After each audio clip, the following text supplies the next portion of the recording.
दोस्तों पीएम मोदी नरेंद्र मोदी अभी अभी देश को संबोधन किए हुए हैं। उनसे जुड़ी तमाम बातें इस वीडियो में करेंगे। साथ ही साथ आपको बताएंगे उनसे जुड़ी 3-4 जो मुख्य बातें उन्होंने कही, लॉकडाउन को लेकर कड़ा निर्देश दिया और भी बहुत सारी बातें उन्होंने जिस मुद्दे को उठाया हम इसमें शॉर्ट में वीडियो पे कंप्लीट जान लेंगे उनकी आज की अहम जो ऐलान हुए हैं। चलिए दोस्तों इस वीडियो को यहीं पे शुरू करते हैं।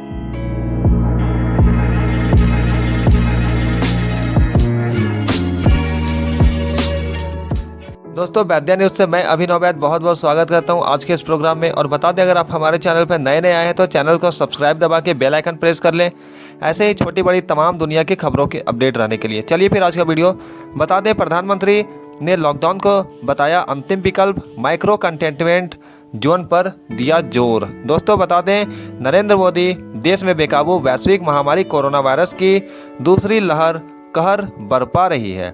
लगातार कोरोना संक्रमण के मरीजों को और कोविड-19 से होने वाली मौतों की संख्या में वृद्धि ने सरकार से लेकर आम लोगों तक चिंता बढ़ा दी है। कोरोना संक्रमण का प्रकोप बढ़ने के साथ ही देश में अस्पतालों की हालत बेहद खराब नजर आ रहा है। कोरोना के सर्वाधिक प्रभावित राज्यों में बेड, वेंटिलेटर, रेमडेसिविर और ऑक्सीजन की किल्लत है। वहीं देश के मंगलवार को बीते 24 घंटों में 2.56 लाख से अधिक नए कोरोना मरीज मिले हैं और करीब 1757 लोगों के संक्रमण से चलते जान भी चली गई है। कोरोना के बढ़ते मामलों को देखते हुए अमेरिका ने अपने नागरिकों को भारत की यात्रा नहीं करने की सलाह दी है। कोरोना वायरस से जुड़ी देश विदेश की सभी अपडेट आपको इसी चैनल पे मिलते रहेंगे, तो आप इस चैनल को सब्सक्राइब दबा लें। दोस्तों बता दें कोरोना से जंग लड़ने जीतने के लिए अनुशासन बहुत ज़रूरी है। बता दें प्रधानमंत्री मोदी ने आगे कहा कि कोरोना के खिलाफ जंग जीतने के लिए अनुशासन बहुत ज़रूरी है। जब ज़रूरी हो तभी बाहर निकलें, कोविड अनुशासन का पूरा पालन करें। मैं आपको भरोसा देता हूं कि आपके इस साहस, धैर्य और अनुशासन के साथ जुड़कर आज की परिस्थितियां जो है उन्हें बदलने में देश कोई कसर नहीं छोड़ेगा। अब बता दें लॉकडाउन अंतिम विकल्प, मोदी ने यह भी स्पष्ट रूप से कहा है कि प्रधानमंत्री मोदी ने कहा कि लॉकडाउन से बचने की भरपूर कोशिश करनी है। लॉकडाउन को अंतिम विकल्प मानकर चलें और माइक्रो कंटेनमेंट जोन पर ध्यान देना है। पीएम नरेंद्र मोदी ने कहा कि अस्पताल में बेड की संख्या बढ़ाने पर काम हो रहा है। कुछ शहरों में बड़े कोविड समर्पित अस्पताल भी बनाए जा रहे हैं। अब दोस्तों बता दें पहले रिक्तियां अलग थी, अब हम मजबूत हैं। प्रधानमंत्री मोदी ने आगे कहा कि कोरोना की पहली लहर से तुलना करते हुए कहा कि अपने पहले स्थितियां भिन्न थी।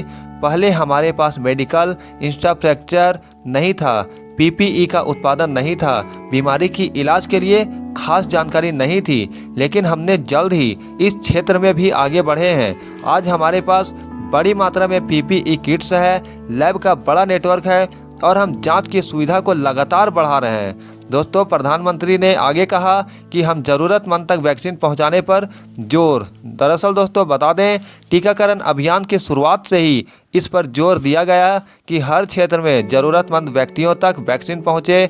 आज कोरोना ने इस देश की लड़ाई में हमें हौसला मिलता है और हमारे स्वास्थ्यकर्मी, अग्रिम पंक्ति के कर्मियों और वरिष्ठ नागरिकों के एक बड़े हिस्से का टीका लगा चुका है। पर अब हमने 1 मई से 18 वर्ष से उम्र हर के टीकाकरण की अनुमति भी दे दी है केंद्र सरकार ने। दोस्तों बात करें प्रधानमंत्री नरेंद्र मोदी ने आगे कहा कि दुनिया की सबसे सस्ती वैक्सीन हमारे पास।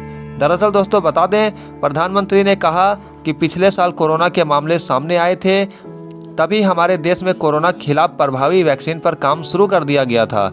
आज दुनिया की सबसे सस्ती वैक्सीन भारत में है। भारत कोल्ड चेन व्यवस्था के अनुकूल वैक्सीन हमारे पास है।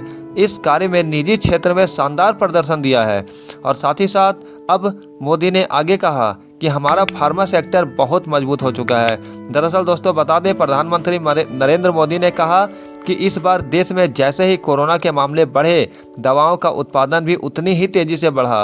उन्होंने कहा कि आज पहले के मुकाबले कई गुना ज़्यादा दवाइयों का उत्पादन हो रहा है और इसे तेज़ किया जा रहा है। हमारे पास बेहद मजबूत फार्मा सेक्टर है और तेज़ी से अच्छी दवाएं बनाता है। पीएम नरेंद्र मोदी ने राज्य सरकारों से अपील की है कि वह श्रमिकों का भरोसा जगाए रखें, उन्हें विश्वास दिलाएं कि वह जहां हैं वहीं रहें। इससे उन्हें भरोसा होगा कि हम जहां हैं वहीं उन्हें वैक्सीन भी लगेगी और उनका काम भी प्रभावित नहीं होगा। अब बात करें ऑक्सीजन संकट से निपटने के हो रहे हैं सभी प्रयास, इस पर भी पीएम नरेंद्र मोदी ने कहा। साथ ही साथ दोस्तों एक खास जो उनसे जुड़ी एक बात है, उन्होंने चिकित्सकों को जताया बहुत बहुत आभार।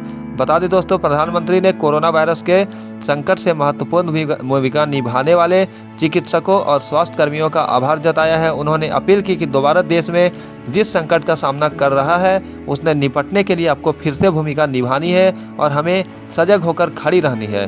बात करें चुनौती बड़ी है लेकिन पार करेंगे मोदी। दरअसल दोस्तों उन्होंने अपने अंत में कहा कि प्रधानमंत्री नरेंद्र मोदी ने देश के नाम अपने संबोधन में ये भी कहा कि कोरोना की दूसरी लहर तूफान की तरह आई है, चुनौती बड़ी है लेकिन हमें अपने संकल्प और हौसलों को मजबूत इरादों के साथ पार करना है। महाराष्ट्र की बात करें तो 62,900 7 नए मामले, 519 लोगों की मौत, इस पर भी उन्होंने बात की। चंडीगढ़ को लेकर भी कुछ बात की और इसके अलावा प्रधानमंत्री मोदी ने आज रात 8:45 में संबोधन किया। इससे जुड़ी तमाम खबरें आप हमारे वैद्य न्यूज अपडेट में देख सकते हैं। इसमें हम आपको कम्प्लीटली इसका इन्फॉर्मेशन भी एक एक करके डालते जाएंगे। अगर आपको किसी भी कमेंट में डाउट हो, किसी भी वीडियो में डाउट हो, आप हमें कमेंट करके अपना फीडबैक ज़रूर शेयर कीजिएगा। और साथ ही साथ दोस्तों बात करें तो अगले अपडेट की, तो इस पर जो भी अपडेट आते हैं वैद्य न्यूज आपको हर पल अपडेट करती रहेगी। चलिए फिर मिलते हैं आपसे नेक्स्ट वीडियो में किसी नेक्स्ट टॉपिक के साथ। आज के लिए इतना ही। जोहार झारखंड, वंदे मातरम, जय भारत, जय हिंद।